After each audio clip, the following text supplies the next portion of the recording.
What is going on, friends? Sean Don coming back with a technical analysis. Here we have Makenna Wilson, a newly post-collegiate hammer thrower, just graduated from the University of Northern Iowa, I believe it was, formerly at Eastern Illinois, I think, and PB of 66, just shy of 67 meters, I believe. Yeah, Makenna said she's taking some time off after she graduated, and she still got the bug, she still wants to throw farther and see what she's capable of, which is very admirable. I understand that feeling 100%, having done this sport for as long as I have. You hit that good throw, dude, there's nothing like it. So, if you yourself are watching this and you're like Makenna and you want to get some technical input, some technical advice, some technical coaching, go check out my website, gripandrip.co. Sign up for an in-depth technical analysis, or if you're interested in throws programming or lifting programming or a combination of both, let me know, all right? gripandrip.co, there's a contact page, or you can just sign up and we can figure out what is best for you after the fact. So let's get into it. So Makenna, you sent me 4 videos, and good for you, they all look pretty similar, which made it hard on me because I'm like, which video do I pick to review? I think 3 of them were 4Ks, one of them was a 5K, and they all looked pretty similar. Your technique is pretty solid, your orbit's pretty good. There's a little bit of orbit change throughout the throw, but it looks like you stay pretty connected. You stay within the orbit, which is good. When it comes down to it, a good orbit's going to mean a good throw. But hopefully I can help give you some things to work on, help clean up some stuff, and maybe get a little bit more tension and connection and smooth things out. Because this is a pretty smooth looking throw. Like I said, they're all pretty smooth looking throws. You made it hard on me, Makenna. All right. So let's start breaking it down. I think when you're throwing from a random concrete pad, I'm assuming that 180 is kind of the corner of this pad. So it looks like you start maybe a little square, left foot, maybe just left of 0. Hard to say for sure, but either way, its direction is towards this giant building. That's 180. So we'll use that as our reference point. With this throw being a little bit cut off, but your winds do look pretty good. I mean, just looking from this position here, the ball's out away from the body, your hands are up, good tension on the wire. As you go into this second, is this the entry itself? Yeah, that's the entry itself. So this is through the second wind. You can see you're opening up pretty well. You're sinking down into the legs, bent knee, athletic position, hips are underneath you. Opening up, reaching back, left elbow not coming too high. Pretty solid stuff. It likes a good tension on the ball back behind you. Wire is more or less parallel with the ground, with the horizon, which is the thing I look for. Maybe it's a little down, but not a huge issue. But the ball's out away from you. You're opening up, you're trying to connect pretty early, and then as you go through entry, you can see it looks like you kind of push the hands down a little bit, sink down a little bit, chest comes down a little bit, hips sink back away just a little tiny bit, but you're kind of setting pressure, setting direction, which isn't a bad thing. But like I said, it looks like hands come down a little bit, and then, yeah, maybe one thing you might think about is opening up as you are here, and then trying to pull that right elbow a little bit higher. With this right elbow down, I find that it kind of pulls the hammer down and makes the left side kind of take over a little bit. So opening up, keeping that right elbow high, and then kind of pushing the ball forwards. Just get a little bit more push forwards through here with that right arm, right elbow. Overall, it's not bad though. Like, this is really me nitpicking, trying to find some things to get you to work on. At least at this point in the throw, as you go through 0, you look pretty strong. You look like you have pretty solid special strength based on how I saw that 5K move, and like I said, the stability in the 5K. I was going to pick the 5K just out of, the fact that most people when they throw heavy balls, it kind of exposes them a little bit more. But your 5K looks pretty solid, so we're sticking with the 4. But pretty solid.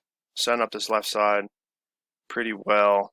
You do a toe turn, and you see this left shoulder just inside of that left foot. It might help to think about getting that left shoulder out over the toe a little bit more. So think about this kind of left side post, arbitrary left side axis. Getting this left shoulder just out over the toe a little bit more. But through entry, pretty connected. You can see you lead a little bit with this left side in the head. You could also think about holding the head at a focal point just a little bit, either at 0 or just before 0, and just let the ball get a little bit more ahead, set up that left side a little bit better. Because you can see there's just a little bit of lead here, especially like if we look at this position. That left, or the head, your torso, your left leg pointed probably like, let's say, 30 degrees after 0, while the right leg, right foot's kind of back at 0. But pretty solid. You're turning with the ball pretty well. You're getting the ball out really nice and long here, but you can still see this left side leading a little bit. Like I said, left head, left side, just a little bit ahead of the ball. If we had a side view, it'd be a little bit easier to see. But good left knee position out over the toe, not bad. Right leg going with the ball pretty well. It comes off a little bit late. So one thing that might help is as the ball goes through 0, like you want to feel this stability from this right leg up into the left shoulder. So the right leg stabilizes the left side. But then you also need to make sure that that right leg turns with the ball a little bit better. So as the ball kind of passes, let's say this right knee, the inside of the right leg, you're turning it with the ball a little bit more, and you can see your knee turns a little bit, your foot turns a little bit, but it kind of comes off plantar flexed here, so toe pointing down at the ground, which isn't a bad thing. It's just a matter of what happens from here. And you see as the ball goes around the left, getting the ball left very well. Like I said, nice extended orbit out to the left side. And then you see this right foot kind of come off a little bit plantar flex, so this right side's a little bit behind. And then you're super long and relaxed in the upper body. Pretty good solid orbit here. You can see the high point is about here-ish, which is good. I like this position. This looks really nice. Upper body looks nice and relaxed. But then you see the right, jeez, excuse me. You see the right leg just a little bit behind. And then you can see you kind of spin out on this left foot just a little tiny bit. So you can think about coming through this toe, dropping this left knee just a little bit forwards towards 180. So think about dropping it down towards the ground, forwards 180, whatever you want to say.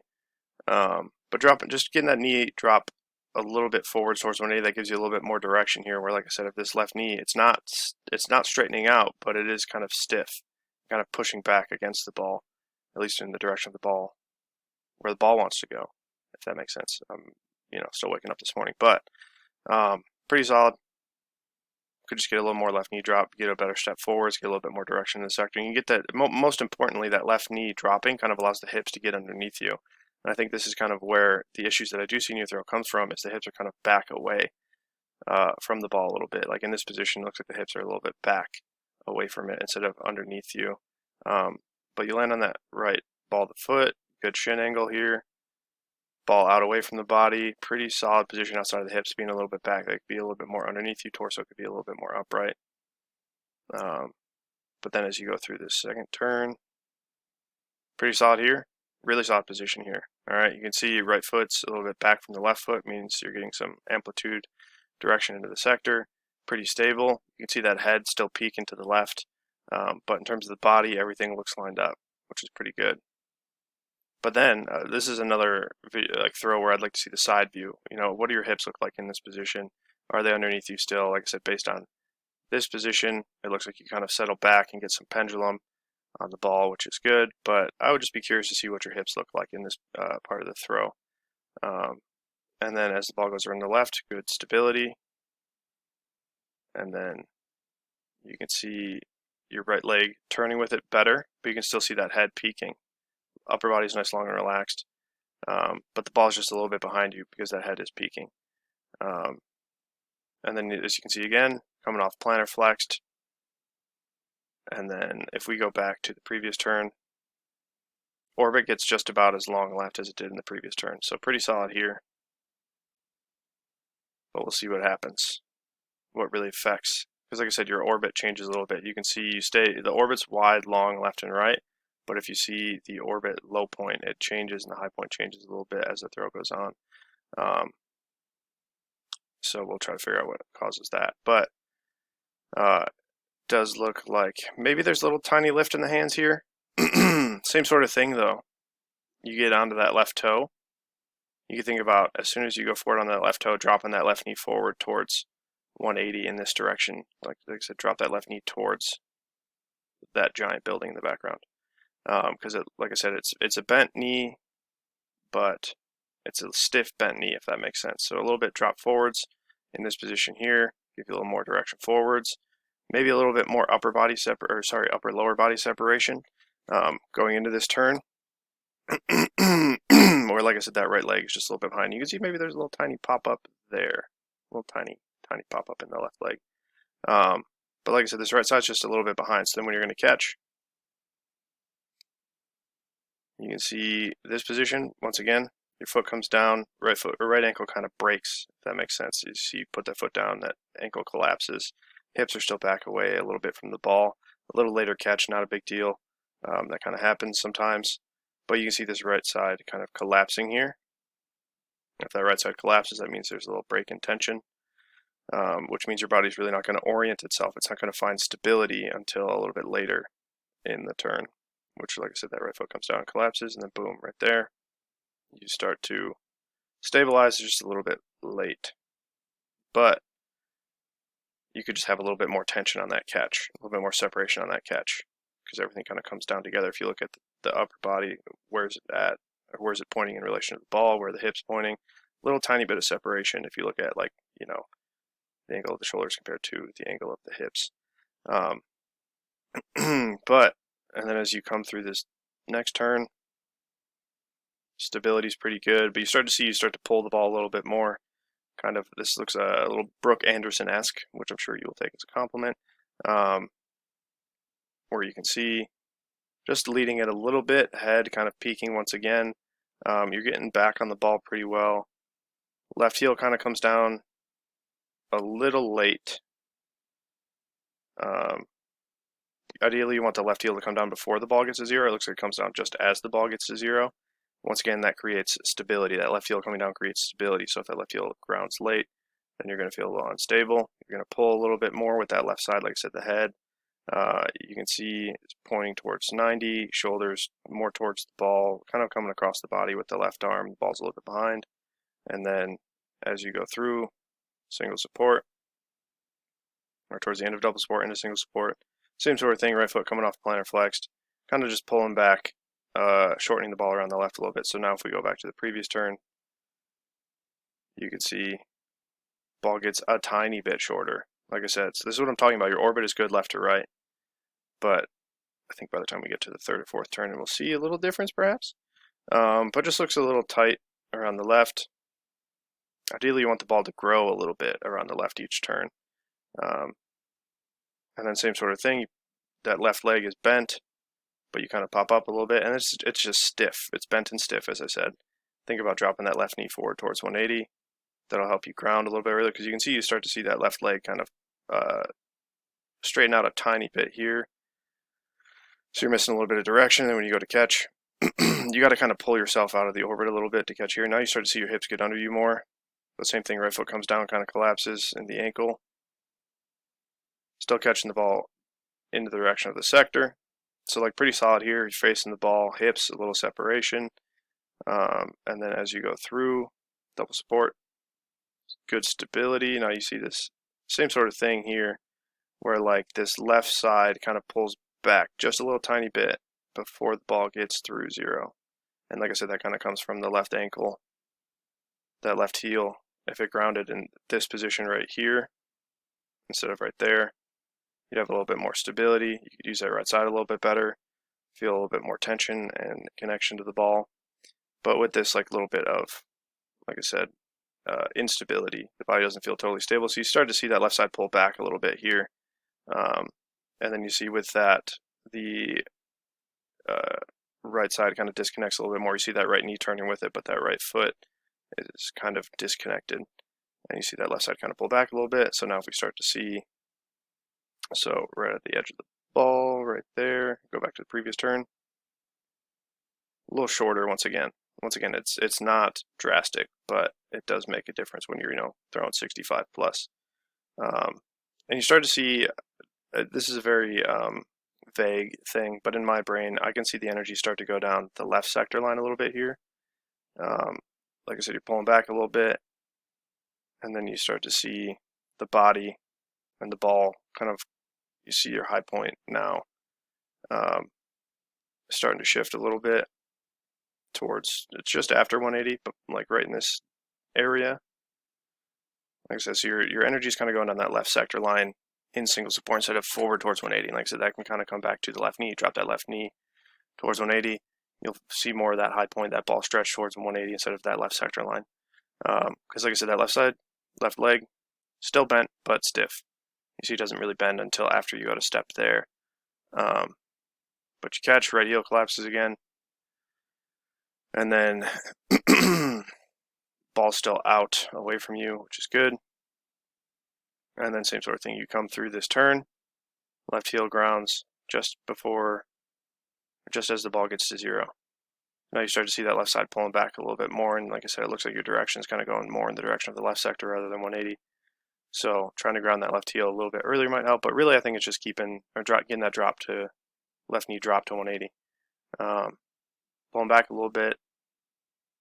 You can see here, if we go back to the previous turn, what's going on with my computer? A little shorter.